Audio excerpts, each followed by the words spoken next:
Selamat pagi adik-adik. Sebelum kita melakukan aktivitas pada hari ini, kakak mau ajak adik-adik untuk bersatu dulu ya. Sebelumnya mari kita bersatu di dalam doa. Mari kita berdoa. Ya Tuhan Yesus yang Maha Baik, Tuhan berkati hari ini kami mau mendengarkan firman-Mu Tuhan. Tuhan berkati supaya firman-Mu ini dapat berlaku di kehidupan kami sehari-hari. Terima kasih Tuhan Yesus, amin. Nah, pembacaan Alkitab pada pagi hari ini terambil dari Lukas 8 ayat 26 sampai 33. Lukas 8 ayat 26 sampai 33. Kakak bantu adik-adik untuk membaca Alkitab ya.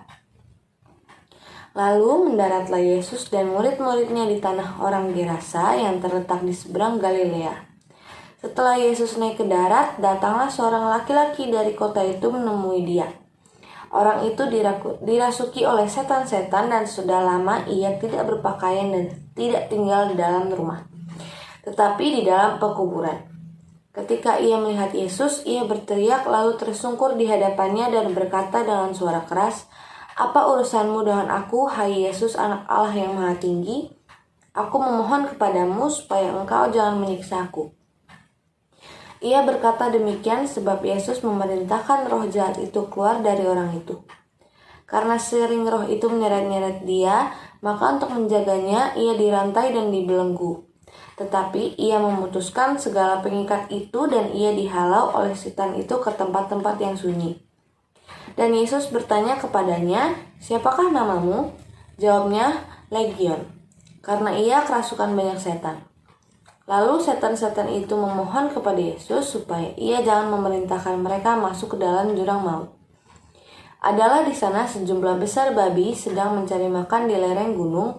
Lalu setan-setan itu meminta kepada Yesus supaya ia memperkenankan mereka memasuki babi-babi itu.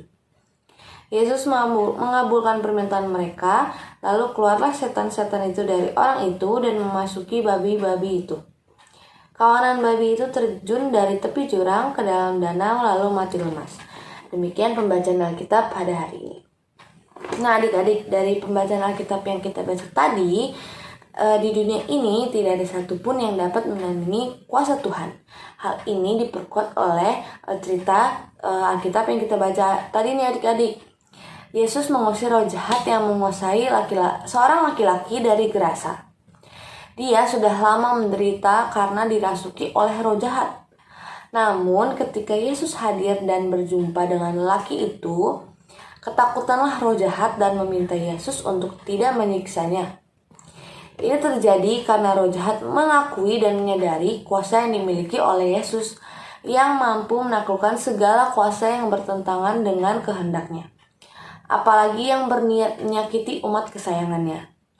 Itulah sebabnya ketika Yesus memerintahkan roh jahat keluar dari laki-laki itu, dengan segera roh jahat itu keluar dan berpindah ke kawanan babi dan mati lemas karena babi itu terjun ke jurang.